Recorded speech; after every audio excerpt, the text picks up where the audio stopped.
போகி பண்டிகை அன்னைக்கு வீட்டில் இருக்கிற வீணா போனதையெல்லாம் தூக்கி வீசி எறிவோம் தெரியுமா? அந்த மாதிரி இந்த தேர்தலில் 75 வருஷ பவள விழா பாப்பாவையும்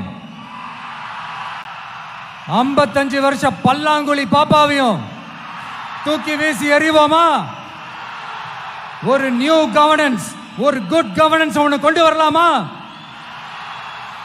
நீங்க இந்த திமுக ஓட்டு போடுறது, மற்றும் பலருக்கு ஓட்டு போடுறது, பாஜக ஓட்டு போடுறது, யாருக்கு ஓட்டு போட்டாலும் சுத்தி சுத்தி நீங்க பாஜகவுக்கு ஓட்டு போடுற மாதிரி தான்.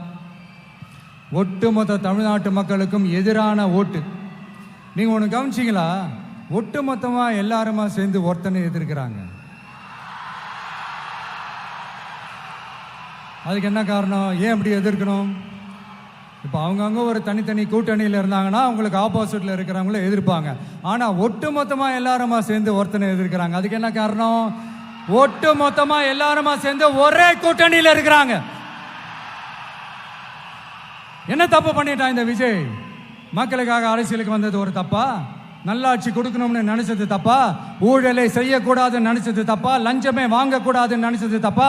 பெண்களுக்கு பாதுகாப்பு ஒழுங்கா இருக்கணும்னு நினைச்சது தப்பா? போதைப் பொருள் கலாச்சாரத்தை ஒழிக்கணும்னு நினைச்சது தப்பா? சட்டம் ஒழுங்கை சரி செய்யணும்னு நினைச்சது தப்பா?